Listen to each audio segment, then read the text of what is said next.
Generally अगर हम बात करें आपकी पीजोमेट्रिक ट्यूब की, तो जो पीजोमेट्रिक ट्यूब होती है वो एक सिंपल ग्लास ट्यूब होगी which is open from both the end, मतलब दोनों एंड्स उसके खुले होते हैं। और इसको जनरली वहाँ यूज़ किया जाता है, सपोज़ इस पाइप में किसी भी लिक्विड का फ्लो होता है और इस के प्रेशर को हमें अगर कैलकुलेट करना हो तो इस पीजोमीटर ट्यूब को आप इसके साथ अटैच करते हो। जैसे ही आप इसके साथ अटैच करोगे, यहाँ हाई प्रेशर होने की वजह से ये लिक्विड अगर आप इसके साथ अटैच करते हो तो हाई प्रेशर होने की वजह से कम प्रेशर की तरफ जाना शुरू करेगा और ये जो लेवल है ये इसका राइज करता जाएगा। सपोज एक इक्विलिब्रियम कंडीशन आएगी जहाँ ये लेवल आपका रुक जाता है। और अगर हम इसके सेंटर से ये डिस्टेंस मेजर करें और ये डिस्टेंस सपोज आपकी आती है h, तो इस ए पॉइंट पे प्रेशर को हम कैलकुलेट कर सकते हैं।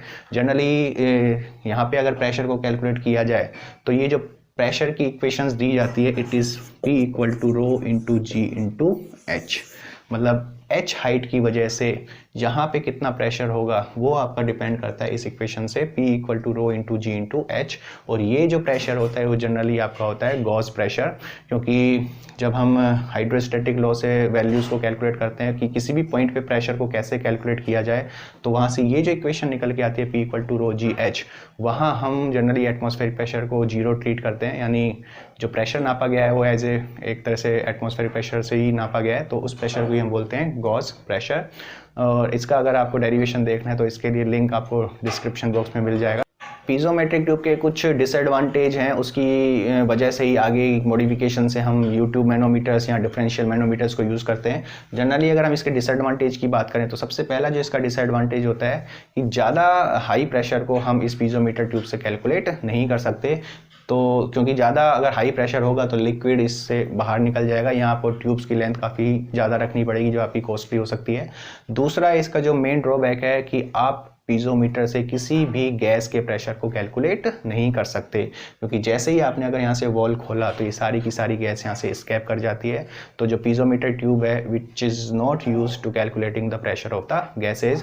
और तीसरा इसका जो ड्रॉबैक था कि जो वैक्यूम प्रेशर है उसको हम इस प्रकार से या इस पीजोमेट्रिक ट्यूब से कैलकुलेट नहीं कर सकते। तो इन सब डिसएडवांटेज होने की वजह से ही हम इसके बाद जो आप मैनोमीटर्स यूज़ करते हो उसको यूज़ किया जाता है। सिंपल यूट्यूब मैनोमीटर्स की अगर हम बात करें, जो जनरली इससे पहले पीजोमीटर हमने देखा था कि पीजोमीटर में कुछ डिसएडवांटेज होने की वजह से ही हम सिंपल यूट्यूब मैनोमीटर को यूज़ कर सकते हैं, क्योंकि पीजोमीटर से आप किसी भी ज़्यादा प्रेशर को कैलकुलेट नहीं कर सकते थे। आप ना तो उसके गैस के प्रेशर को कैलकुलेट कर सकते थे और वैक्यूम प्रेशर को भी कैलकुलेट नहीं कर सकते थे। लेकिन सिंपल यूट्यूब मैनोमीटर की अगर हम बात करें तो सबसे पहले अगर हम बात करें सिंपल यूट्यूब मैनोमीटर, तो इसकी अगर डिफाइन करें तो ये generally it is used to calculate the pressure at a point. किसी भी पॉइंट पे अगर फ्लोइंग फ्लूइड है, किसी भी पाइप में जनरली प्रेशराइज के साथ फ्लो होता है, तो उस पे अगर प्रेशर को कैलकुलेट करना है तो हम सिंपल यूट्यूब मैनोमीटर को यूज़ करते हैं। तो अगर हम इसकी बात करें, it is used to calculate the pressure in flowing fluid. किसी भी पॉइंट पे प्रेशर को कैलकुलेट करना है तो सिंपल यूट्यूब मैनोमीटर को हम यूज़ करते हैं। नाम से ही आपको लगता है कि जो यू ट्यूब मैनोमीटर, मतलब इसमें एक यू शेप की ट्यूब होती है, ग्लास ट्यूब होती है, और उस के दोनों एंड आपके जनरली ओपन रहते हैं, ओपन टू द एटमॉस्फेयर। तो वन एंड आप कनेक्ट करते हो जहाँ भी आपको प्रेशर को कैलकुलेट करना होता है, और जो दूसरा एंड होता है वो ओपन टू द एटमॉस्फेयर। तो अगर हम बात करें, सपोज हम एग्जांपल लेते हैं, कोई भी फ्लूइड, प्रेशराइज्ड फ्लूइड है, सपोज इस तरह से कोई भी पाइप है, सपोज इस पाइप में इस तरह से आपको पाइप है, सामने से इसका क्रॉस सेक्शनल एरिया आपको दिखता है। तो इस पाइप में से अगर किसी भी फ्लूइड का फ्लो होता है और हमें उसके प्रेशर को कैलकुलेट करना है तो हमें इसके साथ एक यूट्यूब मैनोमीटर को अटैच करना होता है, जो कि नाम से ही है, इट इज़ यूट्यूब मैनोमीटर। इस तरह से एक एंड हमने कनेक्ट किया जहाँ पे भी आपको प्रेशर कैलकुलेट करना होता है, और दूसरी जगह हमें सपोज ये पॉइंट ए है, यहाँ प्रेशर को कैलकुलेट करना है। अभी सपोज हमने यहाँ वॉल लगा रखा है, मतलब इस ट्यूब में कोई भी फ्लो नहीं होता। इस यूट्यूब मैनोमीटर्स में एक मैनोमेट्रिक फ्लूइड होता है जिससे डिफ्लेक्शन से ही हम प्रेशर को कैलकुलेट करते हैं।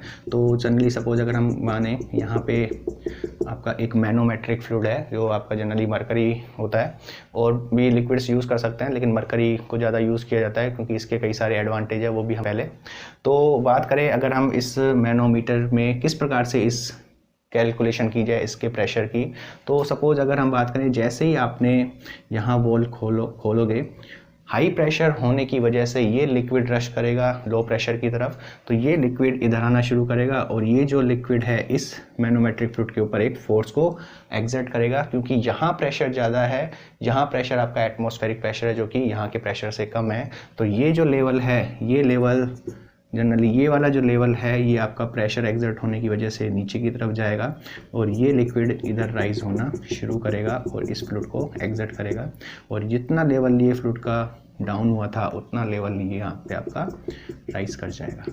तो ये एक इक्विलिब्रियम की कंडीशन आएगी। तो इस कंडीशन में ये लेवल और ये लेवल, इनके बीच में डिफरेंस सपोज हम मान लेते हैं x। मतलब जैसे आपने वॉल खोला, हाई प्रेशर होने की वजह से इस फ्लूइड ने यहाँ रश किया, इसको फोर्स एग्जर्ट किया, तो लेवल इसका नीचे गया और इसका लेवल ऊपर गया, और जो x था इन मैनोमेट्रिक जो भी लेवल्स थे दोनों उनके बीच का डिफ्लेक्शन शो करता है। तो और सपोज अगर हम ये कंसीडर करें कि ये इस पॉइंट से यहाँ तक की डिस्टेंस है y, ये अब आपकी जनरली एक इक्विलिब्रियम की कंडीशन है। इस कंडीशन से अगर हम प्रेशर में चेंजेस करेंगे तभी आपका x में चेंज होगा। इसी सेम प्रेशर पे ये x और y हमेशा कांस्टेंट रहेंगे। तो इसके लिए हम इक्वेशंस को लिख सकते हैं। इक्वेशंस लिखने के लिए जनरली प्रोसीजर हम ये फॉलो करते हैं कि जिस पॉइंट पे प्रेशर आपको कैलकुलेट करना है उस पॉइंट से आपको स्टार्ट होना है और मैनोमीटर से चलते हुए दूसरे पॉइंट पर पहुँचना है जहाँ पर आपको इन्फॉर्मेशन पता हो, क्योंकि यहाँ मुझे पता है कि यहाँ जो प्रेशर आपका एटमॉस्फेरिक प्रेशर है। तो अगर बात की जाए यहाँ से शुरू होने की, तो यहाँ प्रेशर सपोज हम मानते हैं PA। अगर यहाँ प्रेशर PA है, आप एक हॉरिजॉन्टल लाइन ड्रॉ करोगे तो यहाँ पे भी प्रेशर आपका PA होगा, क्योंकि सेम लिक्विड है, इंटेंसिटी आपकी बराबर होगी एक हॉरिजॉन्टल लाइन में। तो यहाँ पे प्रेशर PA। अब हमें नीचे की तरफ जाना है। नीचे की तरफ जाने के लिए जो आपको प्रेशर होता है वो हमेशा इंक्रीमेंट होता है, प्रेशर में हमेशा बढ़ोतरी होती है। तो नीचे जाने पे प्रेशर ज़्यादा होगा। साइन हमने किया पॉजिटिव, वैल्यू आप लिखते हो कभी भी किसी हाइट की वजह से प्रेशर की वैल्यू लिखते हैं रो इंटू जी इंटू एच से, मतलब इस वाई हाइट की वजह से इस लिक्विड का कितना प्रेशर होगा वो लिखेंगे रो, मतलब A इंटू जी, और हाइट आपकी हो जाती है y। मतलब ये प्रेशर आपका अब यहाँ तक आया, PA प्लस ये वैल्यू आपकी यहाँ के प्रेशर को बताते हो। यहाँ अगर हम देखें, यहाँ आपका मैनोमेट्रिक फ्लूइड स्टार्ट हो जाता था। यहाँ से अगर हम एक हॉरिजॉन्टल ड्रॉ करें तो इधर और इधर आपका सेम लिक्विड होने की वजह से जो प्रेशर होगा वो बिल्कुल बराबर होगा। तो यहाँ से हम यहाँ जंप कर सकते हैं, इसलिए इस टेक्नोलॉजी को बोलते हैं जंपिंग ऑफ फ्लूइड टेक्निक। तो मतलब ये जो प्रेशर है ये आपको प्रेशर यहाँ दिखाता है। अभी हमें और थोड़ा राइज करना है ऊपर की तरफ, क्योंकि हमें यहाँ तक पहुँचना है। तो अगर ऊपर की तरफ जाते हैं तो प्रेशर में कमी आती है। साइन आप यूज़ करते हो माइनस, साइन हम यूज़ करेंगे माइनस, और वैल्यू वही रो इंटू जी इंटू एच। तो अगर ये मैनोमेट्रिक फ्लूइड है तो रो एम मैनोमेट्रिक फ्लूइड इंटू जी, और हाइट आपकी इस बार हो जाती है एक्स। तो ये जो प्रेशर होगा वो ये प्रेशर होगा, और यहाँ पे प्रेशर हमें पता है इट इज़ एटमॉस्फेरिक प्रेशर। मतलब ये जो वैल्यू हुई प्रेशर की it is equal to P atmospheric pressure. तो जनरली अगर हम बात करें प्रेशर की, तो जनरली एटमॉस्फेरिक प्रेशर को अगर हम कंसीडर करें जीरो, मतलब अगर इसको एज ए जीरो वैल्यू माने, तो ये जो प्रेशर आपका कैलकुलेट होकर आता है इट इज़ गॉस प्रेशर, क्योंकि हमने इसको अगर रेफरेंस मान लिया और उस रेफरेंस से आप प्रेशर कैलकुलेट करते हो तो ये हो जाता है आपका गॉस प्रेशर। तो अगर हम माने कि जो एटमॉस्फेरिक प्रेशर को हमने माना जीरो, तो जो PA है इट इज़ गॉस प्रेशर। तो यहाँ से आपकी जो इक्वेशन है वो कैलकुलेट होकर आती है PA plus rho A G into Y minus rho M G into X is equal to zero. तो यहाँ से PA आपका आ जाता है rho M G X minus rho A ji Y. तो ये आपका गॉस प्रेशर है। किसी भी पॉइंट A पे अगर आपको मैनोमेट्रिक U2 मैनोमीटर से प्रेशर कैलकुलेट करना होगा तो इस इक्वेशंस को हम यूज़ कर सकते हैं।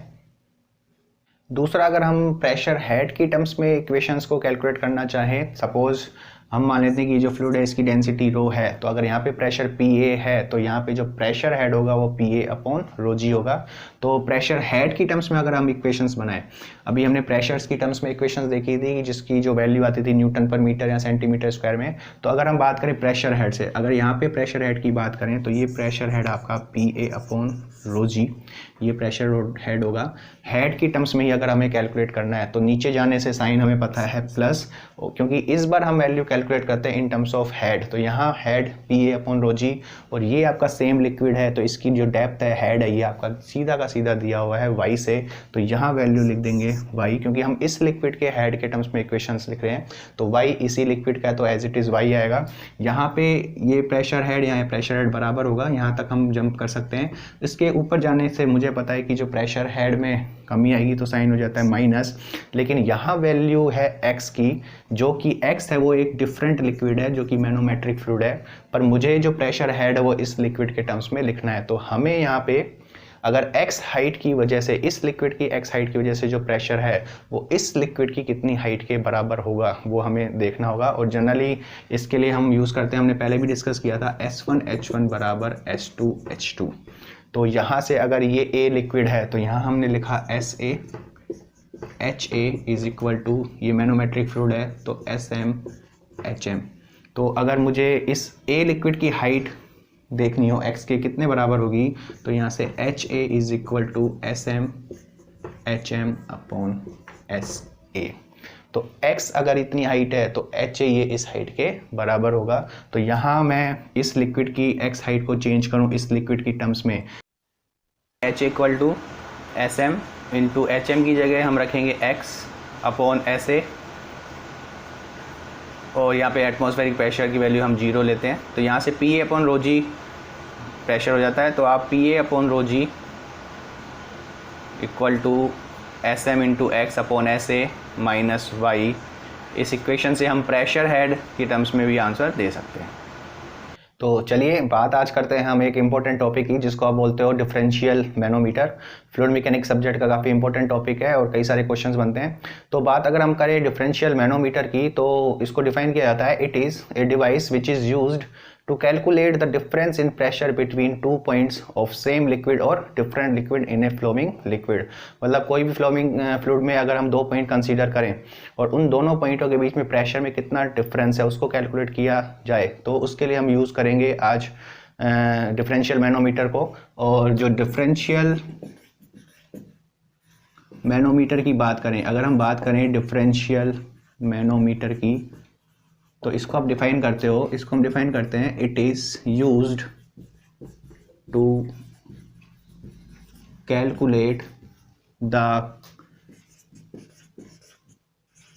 Difference between two point of same liquid और डिफरेंट लिक्विड। मतलब किन्हीं भी दो पॉइंट के बीच में अगर हमें प्रेशर में कितना अंतर है उसको चेक करना है तो हम डिफरेंशियल मैनोमीटर को यूज़ करते हैं। तो सपोज़ हम एक एग्जांपल लेते हैं कि किस प्रकार से डिफरेंशियल मैनोमीटर को यूज़ किया जाता है और प्रेशर में कितना डिफरेंस है उसको कैसे कैलकुलेट किया जाता है। तो सपोज़ हम मानते हैं कि एक आपका कोई भी फ्लूइड का फ्लो हो रहा है, कोई पाइप है सपोज इस पर किसी भी प्रेशराइज फ्लूइड के साथ फ्लो हो रहा है, और सपोज हम बात करें कोई दूसरा पाइप है, इसमें भी आपका कोई दूसरा फ्लूइड है, सपोज इसमें आपका कोई दूसरा फ्लूइड हम अज्यूम करते हैं फ्लूइड अलग है, तो इसमें भी आपका फ्लो होता है लेकिन ये जो फ्लूइड है वो अलग है। तो अब मुझे ये देखना है कि इन दोनों पाइप पे प्रेशर में कितना चेंजेस हैं, कितना डिफरेंस है, उसके लिए हम मैनोमीटर्स को यूज़ करते हैं। और मतलब ये अगर हम देखें तो ये इस तरह से आपके दो पाइप्स हैं, सपोज इसका क्रॉस सेक्शनल इस तरह से है और दूसरा पाइप है आपका, ये दोनों इस तरह से पाइप हों सपोज, और इन दोनों पाइपों में कितना प्रेशर में चेंजेस है वो कैलकुलेट करना है। तो हमें क्या करना होता है, हमें इन दोनों के बीच में डिफरेंशियल मैनोमीटर्स को कनेक्ट करना होता है। तो सपोज हम अगर इसके बीच में कनेक्ट करते हैं डिफरेंशियल मैनोमीटर को इस तरह से, और डिफरेंशियल मैनोमीटर्स या मैनोमीटर्स में एक मैनोमेट्रिक फ्लूइड होता है जिसमें डिफ्लेक्शन की सहायता से ही हम प्रेशर या प्रेशर में डिफरेंस को कैलकुलेट करते हैं। तो सपोज इसमें अभी हम मानते हैं कि इस पाइप में या इस पाइप में कोई भी फ्लो नहीं होता, तो जब फ्लो नहीं होगा तो प्रेशर में चेंजेस नहीं होंगे और उसकी वजह से सपोज जो मैनोमेट्रिक फ्लूइड है वो सपोज आपका सेम रहेगा। ये आपका एक मैनोमेट्रिक फ्लूइड है। तो जैसे ही अगर इन पाइप में प्रेशराइज्ड फ्लो होना शुरू होगा तो प्रेशर ज़्यादा होने की वजह से ये लिक्विड लो प्रेशर की तरफ आना शुरू करेगा, ये लिक्विड भी लो प्रेशर की तरफ आना शुरू कर देगा। सपोज हम ये मानते हैं कि ये पॉइंट ए है और यहाँ पॉइंट आपका बी है, तो अब ये लेवल इसके प्रेशर पे डिपेंड करेंगे कि किसका लेवल नीचे जाएगा और किसका लेवल ऊपर जाएगा। तो अगर हम सपोज कंसीडर करें कि जो pressure of A is greater than pressure of B, मतलब ए का प्रेशर बी के प्रेशर से ज़्यादा है, तो इस प्रेशर ज़्यादा होने की वजह से ये लिक्विड इस लेवल को ज़्यादा फोर्स एक्सर्ट करेगा और ये वाला फ्लूइड कम फोर्स एक्सर्ट करेगा। तो इस वजह से तो ये जो लेवल होगा वो नीचे जाना शुरू करेगा। तो सपोज इस लेवल पे आके आपका ये फ्लूइड हो गया, रुक जाता है। तो ये आपका ए फ्लूइड है, यहाँ तक ये फोर्स एक्सर्ट करेगा। सपोज यहाँ पे आपकी इक्विलिब्रियम कंडीशन आ जाती है और जितना फ्लूइड आपका नीचे जाएगा उतना ही फ्लूइड आपका ये ऊपर की तरफ राइज करेगा। सपोज ये आपका इक्विलिब्रियम कंडीशन है और ये बी लिक्विड भी फ्लो के साथ यहाँ आना शुरू करेगा। तो अगर हम बात करें एक इक्विलिब्रियम कंडीशन की, तो ये आपकी इक्विलिब्रियम कंडीशन है। इस कंडीशन में जो आपका मैनोमेट्रिक फ्लूइड है उसका लेवल ये और इसका लेवल आपका ये डिफाइन होगा। जब तक कि हम इस ए और बी पाइप में प्रेशर में कोई भी चेंजेस नहीं करेंगे तब तक ये लेवल और ये लेवल आपका मेंटेन रहेगा। जैसे ही आपने प्रेशर में चेंजेस किए ये लेवल आपके डिस्टर्ब हो जाएंगे। तो इसीलिए हम अभी कैलकुलेशन जो करते हैं इक्विलिब्रियम कंडीशन पे करते हैं। तो अगर हमें अब ये देखना हो कि प्रेशर ए और प्रेशर बी में कितना चेंजेस है तो उसके लिए हम इक्वेशंस बनाते हैं। इक्वेशन जनरली बनाने का क्या प्रोसीजर रहता है? प्रोसीजर जनरली ये रहता है कि एक पॉइंट से हमें स्टार्ट होना है और मैनोमीटर से होते हुए हमें एक दूसरे पॉइंट पे जाना है जहाँ पे हमें प्रेशर को कैलकुलेट करना है, या एक पॉइंट से शुरू होना है और दूसरे जहाँ पे भी आपको इन्फॉर्मेशन पता हो वहाँ तक कैलकुलेट करना है। तो सपोज अगर हम बात करें इक्वेशंस की, तो इक्वेशंस के लिए आप ये मान लेते हैं कि यहाँ का प्रेशर पी ए है और यहाँ का प्रेशर पी बी है। और जनरली जो एग्जाम्स में क्वेश्चंस आते हैं उनमें जो आपकी हाइट्स हैं वो भी आपकी गिवन होती है या कोई इन्फॉर्मेशन दी हुई होती है। तो सपोज अगर हम माने कि जो यहाँ से लेके यहाँ तक की हाइट है, सपोज ये y है, मरकरी या मैनोमेट्रिक फ्लूइड का जो डिफ्लेक्शन है वो सपोज x है और ये इस फ्लूइड की जो लेंथ है वो सपोज z है। तो इस कंडीशन में अगर ये इक्विलिब्रियम की कंडीशन है, प्रेशर में चेंजेस देखना हो तो हम अगर यहाँ पॉइंट पे माने प्रेशर पी ए, तो हमें यहाँ प्रेशर लिखना है पी ए। यहाँ से होते हुए हमें वहाँ तक जाना है, तो यहाँ प्रेशर अगर पी ए है तो यहाँ पे भी प्रेशर पी ए होगा, क्योंकि यहाँ पे सेम लिक्विड है। और एक हॉरिजॉन्टल लाइन अगर हम ड्रॉ करें तो प्रेशर में इंटेंसिटी हमेशा बराबर होने की वजह से यहाँ पे प्रेशर और यहाँ पे प्रेशर बराबर होगा। तो ये प्रेशर आपका पी ए यहाँ इक्वल हो जाता है। इसके बाद हमें नीचे जाना है। नीचे जाने पर हमें ये पता होता है कि प्रेशर में हमेशा इंक्रीमेंट होता है, डेप्थ में जो प्रेशर है वो हमेशा बढ़ता है। तो डेप्थ में जाने के लिए प्रेशर में इंक्रीमेंट होने की वजह से साइन हमने लगाया प्लस। और अगर हम बात करें वैल्यूज़ की, किसी भी लिक्विड की हाइट की वजह से कितना प्रेशर है उसको हम जनरली यूज़ करते हैं equation P equal to rho into ji into h. तो अगर हमें ये देखना है कि इस y हाइट की वजह से इस लिक्विड A का कॉरेस्पॉन्डिंग प्रेशर की वैल्यू कितनी होगी, तो P equal to rho g h से हम प्रेशर को कैलकुलेट कर सकते हैं। तो प्लस आपका इंक्रीमेंट बताता है और रो इंटू जी इंटू एच आपकी वैल्यू बताता है। तो अगर हम यहाँ पे वैल्यू लिखें तो रो मतलब A, इस A फ्लूइड की डेंसिटी इंटू जी, और इंटू अगर हम बात करें हाइट की तो ये हाइट आपकी हो जाती है y। तो ये प्रेशर जो आया वो आपका इस पॉइंट पे प्रेशर आया, P A plus rho A ji y आपका इस पॉइंट पे प्रेशर है। इस पॉइंट पे प्रेशर यानी यहाँ पे आपका मैनोमेट्रिक फ्लूइड स्टार्ट हो जाता है और यहाँ पे भी आपका मैनोमेट्रिक फ्लूइड है। तो अगर हम एक लाइन यहाँ पे हॉरिजॉन्टल ड्रॉ करें तो यहाँ प्रेशर और यहाँ प्रेशर की वैल्यूज आपकी हमेशा बराबर होगी। अगर यहाँ कोई दूसरा लिक्विड होता तब हम इसको ट्रांसफ़र नहीं कर सकते थे। इसी टेक्निक को बोला जाता है जंपिंग ऑफ फ्लूइड टेक्निक। तो मतलब यहाँ प्रेशर और यहाँ प्रेशर आपका बराबर होगा। तो मतलब अब यहाँ पे जो वैल्यू है वो ये वैल्यू दिखाई जाती है। तो अब यहाँ पहुँचने के बाद हमें ऊपर की तरफ जाना है। ऊपर की तरफ जाने से हमें पता है कि जो प्रेशर है उसमें डिक्रीमेंट होता है, तो साइन आपका लगेगा माइनस, और वैल्यू हमें पता होती है रो इंटू जी इंटू एच।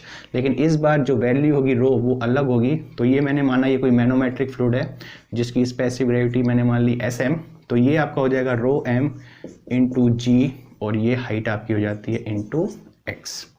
तो अभी तक ये जितना भी प्रेशर है वो इस पॉइंट पे आया, लेकिन अभी हमें भी ऊपर की तरफ जाना है क्योंकि हमें इस पॉइंट तक पहुंचना है। तो यहाँ से अगर हम ऊपर की तरफ जाएंगे तो प्रेशर में डिक्रीमेंट होगा, तो साइन आप लगाते हो माइनस और वैल्यू रो इंटू जी इंटू एस है। लेकिन इस बार जो फ्लूइड है वो आपका अलग फ्लूइड है, तो यहाँ पे डेंसिटी हो जाएगी रो बी इंटू जी इंटू वैल्यू जेड। यहाँ पहुँच गए और हमें ये पता है कि यहाँ प्रेशर और यहाँ प्रेशर आपका हमेशा बराबर होगा। तो यहाँ प्रेशर बराबर, ये जितना ही प्रेशर है इस पॉइंट पे प्रेशर है और ये प्रेशर आपका दिया जाता है पीबी से। तो कंसीडर अगर हम करें इन दोनों पॉइंटों की, तो जो इसका प्रोसीजर यही होता है कि एक पॉइंट से स्टार्ट होकर हमें दूसरे पॉइंट तक जाना है। डेप्थ में मतलब नीचे जाने पे साइन पॉजिटिव होगा और प्रेशर की वैल्यू रो इंटू जी एच से होगी, ऊपर जाने पे प्रेशर माइनस में होगा और वैल्यू वही रो इंटू जी इंटू एच से होगी। तो अगर हम बात करें प्रेशर में डिफरेंस की, तो यहाँ से जो P A minus P B को कैलकुलेट किया जाए तो बाकी सारी चीज़ें वहाँ चली जाएंगी, तो ये पॉजिटिव हो जाएगा नेगेटिव वाली। तो रो एम इंटू जी इंटू एक्स माइनस के साथ प्लस ये आपका था रो B into ji into Z minus rho A G into Y, row A G into में वाई। तो ये जो इक्वेशन बनी, ये इक्वेशन आपकी बनती है in difference between pressure in A and B, मतलब ए और बी पॉइंट पे जो भी प्रेशर में डिफरेंस है उसको इस वैल्यू से हम कैलकुलेट कर सकते हैं। एक और अगर हम बात करें प्रेशर हेड में कितना चेंजेस आया उसकी, तो जब तक आप इसको नोट करो इसके बाद हम देखते हैं कि जो प्रेशर हेड में कैलकुलेशन हम कैसे लिखते हैं।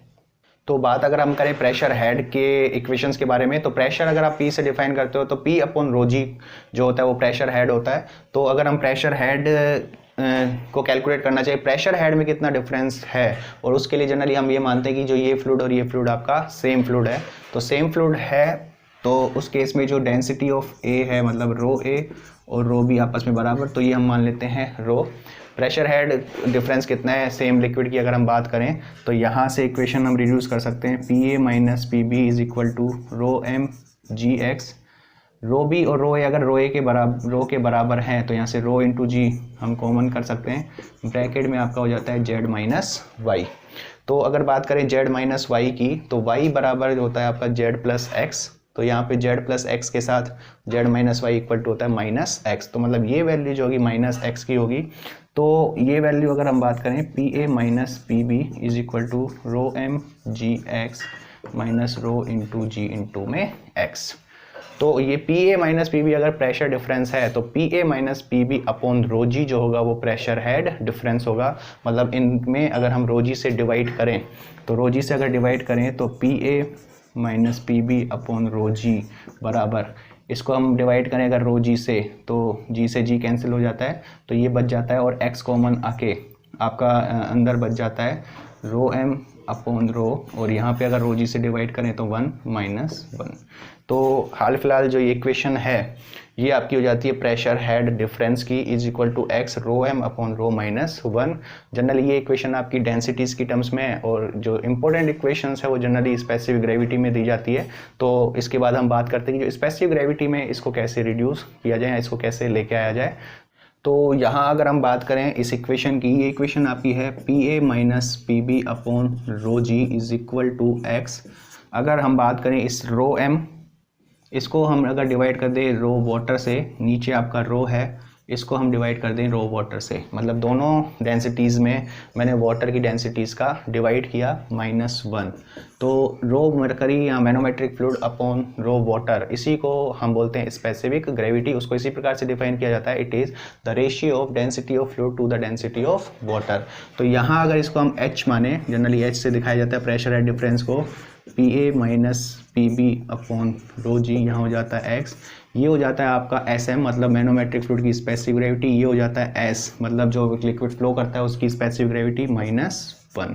ये जनरली जो इक्वेशन दी जाती है, कोई भी सेम लिक्विड अगर फ्लो करता है, फ्लूइड का फ्लो होता है और दो पॉइंटों के बीच में प्रेशर हेड में कितना डिफरेंस है, और उसके लिए हम अगर डिफरेंशियल मैनोमीटर को यूज़ करें तो इस इक्वेशन से प्रेशर हेड डिफरेंस को भी कैलकुलेट किया जा सकता है, जहाँ पे एक्स मतलब ये जो आपका मैनोमेट्रिक फ्लूइड है उनके बीच कितना डिफरेंस है, एस एम जो आपका मैनोमेट्रिक फ्लूइड है मैनोमीटर में उसकी स्पेसिफिक ग्रेविटी, एस जो लिक्विड आपका फ्लो करता है उसकी स्पेसिफिक ग्रेविटी और -1। तो इन इक्वेशन से जो भी आपके डिफरेंशियल मैनोमीटर्स के जितने भी क्वेश्चंस होते हैं, ऑब्जेक्टिव हो या कन्वेंशनल हो, उसको हम इस प्रकार से सॉल्व कर सकते हैं। चलिए अगर क्वेश्चन की बात करें, क्वेश्चन था the difference in pressure had measured by A mercury water differential manometer for a 20 centimetre difference of mercury head will be. Question में आपका है कि प्रेशर डिफरेंस कैलकुलेट या हेड में कैलकुलेट करने के लिए मरकरी और वाटर मैनोमीटर्स का यूज़ किया जाता है। मतलब जो मैनोमेट्रिक फ्लूइड है वो मरकरी है और जो आपका लिक्विड फ्लो करता है वो वाटर है। तो उस केस में जो प्रेशर हेड में डिफरेंस है उसको किस प्रकार से दिया जाएगा, तो उसको हम इस इक्वेशन से कैलकुलेट कर सकते हैं। तो यहाँ से प्रेशर सपोज 2 पॉइंट है, P A minus P B upon rho g x, मतलब मरकरी जो भी आपका मैनोमेट्रिक फ्लूइड है मरकरी है इस केस में, तो उसमें कितना चेंजेस आया वो आपको दिया हुआ है 20 सेंटीमीटर। तो ये होगा 20 सेंटीमीटर। एस एम मरकरी की स्पेसिफिक ग्रेविटी 13.6, एस जो लिक्विड फ्लो होता है तो वाटर दिया है तो 1 - 1। इसको अगर सॉल्व किया जाए 20 और ये हो जाता है 12.6। तो इसको अगर कैलकुलेट किया जाए तो ये आपका कैलकुलेट हो जाता है, इट इज़ 252 सेंटीमीटर। तो यहाँ से प्रेशर हेड डिफरेंस आ जाता है आपका 2.52 मीटर। तो अगर ऑप्शन की बात करें, ऑब्जेक्टिव क्वेश्चंस जो आपका था ये 2.72, 2.52, तो आपका ऑप्शन हो जाता है बी। तो अभी हम बात करते हैं कि जो आपका मरकरी है वो मैनोमेट्रिक फ्लूइड के रूप में ज़्यादा क्यों यूज़ किया जाता है। मरकरी को यूज़ करने के काफ़ी सारे एडवांटेज हैं। तो सबसे पहले हम एडवांटेज के बारे में अगर डिस्कस करें, यहाँ हम ये बात करें कि reason for using mercury as a manometric fluid. तो कई सारे इसके ऑब्जेक्टिव क्वेश्चंस भी बनते हैं कि मरकरी को ही जनरली ज़्यादा यूज़ क्यों किया जाता है एज ए मैनोमेट्रिक फ्लूइड। तो सबसे पहला जो इसका इम्पोर्टेंट रीज़न है वो आप सबको पता है कि जो मरकरी की डेंसिटी होती है वो बहुत ज़्यादा होती है। तो पहला रीज़न आपका होता है due to its high density. तो जनरली जो मरकरी की डेंसिटी है वो 13,600 होती है। जो मरकरी की डेंसिटी जनरली होती है 13,600 kg पर मीटर क्यूब। तो इस वजह से भी मरकरी को ज़्यादा यूज़ किया जाता है मैनोमेट्रिक फ्लूइड के लिए। तो इस डेंसिटी ज़्यादा होने की वजह से जो एडवांटेज है वो एडवांटेज हमें क्या मिलता है, जनरली अगर हम बात करें प्रेशर मेजरमेंट की, तो प्रेशर अगर गैस प्रेशर की बात करें तो इसको हम मेज़र करते हैं रो इंटू जी इंटू एच से, जहाँ पे रो आपका फ्लूइड की डेंसिटी है, जी कॉन्स्टेंट है और एच आपका हाइट है। तो जनरली बहुत ज़्यादा अगर प्रेशर हमें कैलकुलेट करना होता है तो अगर डेंसिटी किसी भी फ्लूइड की ज़्यादा होगी, मैनोमेट्रिक फ्लूइड की ज़्यादा होगी, तो उसकी जो हेड में चेंजेस यानी परिवर्तन आएंगे वो बहुत ही कम आएंगे। तो इस वजह से जो ट्यूब की लेंथ है वो हम कम लेंथ में ही ज़्यादा से ज़्यादा प्रेशर को मेज़र कर सकते हैं। तो सबसे पहला इसका यही बेनिफिट है मरकरी का कि जो डेंसिटी ज़्यादा होने की वजह से हम ज़्यादा से ज़्यादा प्रेशर को कम हाइट में भी मेज़र कर सकते हैं। दूसरा इसका रीज़न होता है due to its low vapour pressure. Due to its low vapour pressure और इट इज लेस वोलाटाइल। तो मरकरी एक ऐसा फ्लूइड है जिसका वेपर प्रेशर बहुत कम होता है, तो इस वजह से जो ये इसकी वॉलेटिलिटी होती है वो काफ़ी कम होती है, मतलब जो एवोपरेशंस रेट होता है वो बहुत ही कम होता है। तो इस वजह से हम मरकरी को काफ़ी ड्यूरेशन तक यूज़ कर सकते हैं। अगर हम बाकी दूसरे फ्लूइड्स को यूज़ करें तो समय के साथ उनका एवोपरेशन हो जाता है और वो उनकी जो क्वांटिटी है या वॉल्यूम है वो कम हो जाता है, पर मरकरी के साथ ऐसा कुछ नहीं होता। काफ़ी लंबे समय तक, बहुत सालों तक हम मरकरी को एज ए मैनोमेट्रिक फ्लूइड के रूप में यूज़ कर सकते हैं। तो ये इसका दूसरा इंपॉर्टेंट रीज़न है, वेपर प्रेशर बहुत कम होने की वजह से ये लेस वोलाटाइल होता है और जो वेपोरेशंस रेट होती हैं वो काफ़ी कम होती हैं और इस वजह से जो मरकरी है वो काफ़ी टाइम तक यूज़ किया जा सकता है। और इसका जो तीसरा रीज़न बताया जाता है, it is immiscible with other liquid. It is immiscible with other liquid. इसका मतलब है कि जो मरकरी है वो बहुत जल्दी से किसी भी दूसरे लिक्विड के साथ मिक्स नहीं होता, तो इस वजह से भी मरकरी को काफ़ी यूज़ किया जाता है। तो अगर हम एक ऐसा फ्लूइड मरकरी को लेने से अगर यहाँ पे प्रेशर ज़्यादा है तो ये जो फ्लूइड है हाई प्रेशर का, ये इस मरकरी पर फोर्स एक्सर्ट करता है। तो अगर कोई दूसरा लिक्विड हम ले मैनोमेट्रिक फ्लूइड में और उसमें अगर मिक्सिंग होना शुरू होने लगे तो एक्चुअल में कितना फोर्स एक्सर्ट हो पा रहा है उसका कैलकुलेशन नहीं हो सकता, उसमें एरर हो जाती है। तो जो मरकरी है वो जल्दी से इस लिक्विड के साथ मिक्स नहीं होता, तो जो एक्चुअल प्रेशर या एक्चुअल फोर्स इस पर एग्जर्ट होता है उसकी कैलकुलेशन हम इजीली कर सकते हैं। तो इस वजह से भी जो मरकरी है उसको यूज़ किया जाता है। तो जनरली ये 3 रीज़न हैं जिसके लिए हम मरकरी को एज ए मैनोमेट्रिक फ्लूइड के लिए यूज़ करते हैं। पहला, इसकी डेंसिटी बहुत ज़्यादा होती है। दूसरा, इसका जो वेपर प्रेशर होता है वो काफ़ी कम होता है। और तीसरा है कि जल्दी से किसी भी दूसरे लिक्विड के साथ मिक्स नहीं होता है।